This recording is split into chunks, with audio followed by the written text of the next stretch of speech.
নমস্কার, সবাইকে স্বাগত জানাই দুর্বার রান্নাঘরে। আমি একটা খুব সিম্পল কোনো মশলাবিহীন চিকেন রান্না করলাম। এই গরমে এটা ভালো লাগবে খেতে। এটা খেয়ে দেখবেন, কোনো মশলা নেই এটাতে, আর করা ভীষণ সহজ। করার অনুরোধ রাখলাম। এটা ভুটানের রেসিপি। বেড়াতে গেছিলাম যখন, তখন এই রেসিপিটা আমি এটা খেয়েছিলাম এবং ভীষণ ভালো লেগেছিল। আমি এটা করি, তো আপনারা করে দেখবেন। এটা রুটি, এটা ভাতের সাথেও খুব ভালো লাগে। আমি ভাতের সাথেই মেনলি খেয়েছিলাম, তো রুটি, পরোটা, ভাত সবের সাথে এটা যাবে। এটা করে দেখার অনুরোধ রইল। আর ভিডিওটা যদি ভালো লাগে তাহলে লাইক, কমেন্ট ও শেয়ার করবেন। নতুন নতুন নোটিফিকেশনের জন্য অতি অবশ্যই সাবস্ক্রাইব করবেন। এই গরমে সবাই ভালো থাকবেন, সুস্থ থাকবেন। ধন্যবাদ। এখানে আমি 750 মাংস নিয়েছি। মাংসের পিসগুলো দেখুন, মিডিয়াম সাইজ আছে। আমি দেখিয়ে দিচ্ছি। আগে নুন দিয়ে দিই, আর এখানে আমি অল্প নুন মাখিয়ে নিচ্ছি। মাংসটা ভালো করে ধুয়ে নিতে হবে। এই যে পিসগুলো এরকম রেখেছি। এবার মাংসটা মাখিয়ে নেব। মাংসতে একটু জলও বেরোবে।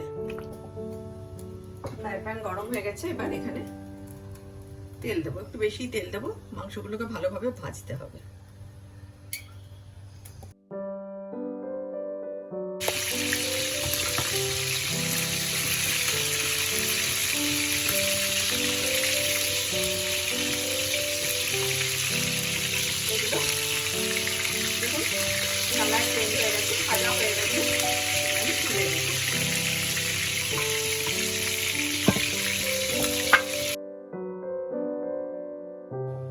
এখানে একটা প্যান নিয়েছি। এবার মাংসগুলো যেগুলো ভেজেছি সেগুলো এর মধ্যে দিয়ে দেব।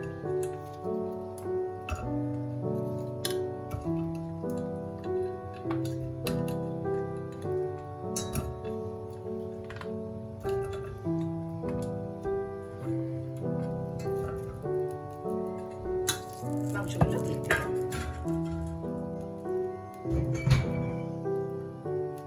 আমি কিন্তু গ্যাস অন করিনি, গ্যাসটা এমনি গ্যাসের উপর রেখে করছি। স্পেস এইদিকে একটু ব্লক আছে বলে। এবার দেব দুটো পেঁয়াজ। আমি সরু সরু করে কেটে রেখেছি দুটো পেঁয়াজ।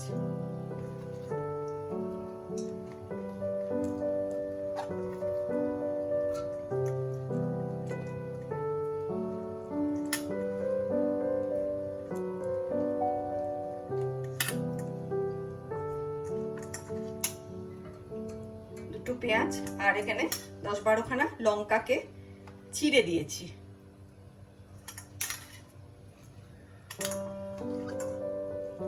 লঙ্কাগুলোকে চিড়ে দিয়েছি। আদা রসুনকে একসাথে আমি মিক্সিতে পেস্ট করে নিয়েছি। এখানে আমি দিয়ে দিলাম 1 চামচ। এবার এর মধ্যে জল মিশিয়ে দেবো, আর একটু লাগবে, একটু জল দিলাম। ভালো করে এটাকে, আর দেব তেল, সাদা তেল।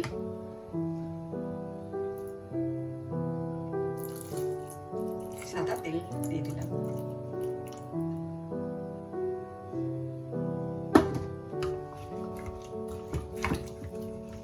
আর দেব নুন, পরিমাণ মতো নুন। মাংসের নুন অল্প দেওয়া ছিল, এখানে একটু নুন দিলাম, পরে যদি লাগে দেব।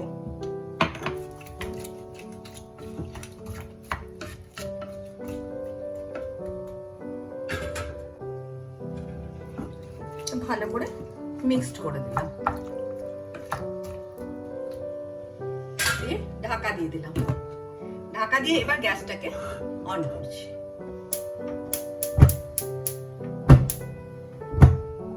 গ্যাসটাকে অন করে দিলাম। এবার এটা মিনিট 7-8 ফুটুক, তারপরে আবার এসে দেখব।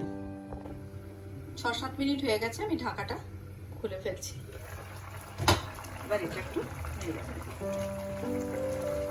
এটা একটা ভুটানি খাবার, চিকেন দাচি। আমি ভুটানে যখন বেড়াতে গেছিলাম তখন এটা খেয়েছিলাম। প্রথমে আমি খেয়েছিলাম এমা দাচি। আমাদের যে ড্রাইভার ছিল সে বলেছিল এটা টেস্ট করতে, তো খুব ভালো লেগেছিল। তারপর চিকেনটা খেয়েছিলাম, খুব ভালো লেগেছিল। হয়তো আমার কাছে অথেন্টিক নাও হতে পারে, কিন্তু মোটামুটি এইভাবেই এটা বানাই। এর মধ্যে মশলা যায় না একদম। আর দাচ্ছি মানে হচ্ছে চিজ, তো সেইটা এর মধ্যে চিকেন দাচ্ছি। দাচ্ছি মানে হচ্ছে ভুটানিদের ভাষায় যতদূর সম্ভব চিজ। তো এর মধ্যে চিজটা যাবে এবং চিজ দিয়ে যে চিকেনটা হয় ভীষণ ভালো লাগে খেতে। আমি ভাতের সাথেই খেয়েছিলাম, তো রুটি পরোটা সবের সাথেই ভালো যাবে। এর মধ্যে চিজগুলো দিয়ে দিলাম।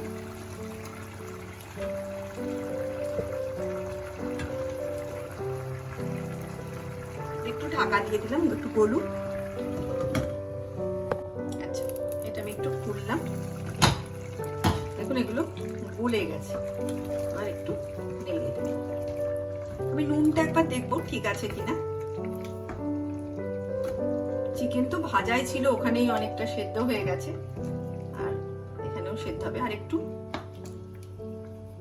বয়েল করব।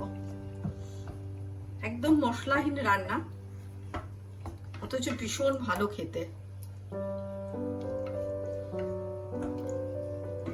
যতদূর পারলাম ভুটানিদের মতো করার চেষ্টা করলাম। হয়তো কিছু খামতি থেকেই যাবে, ওনারা যত ভালো পারবেন আমরা তো তত পারবো না। তো এটা করে দেখার অনুরোধ রইল। খুব ভালো খেতে। তৈরি হয়ে গেছে মাংস আমার। এবার গ্যাসটা আমি অফ করে দিচ্ছি।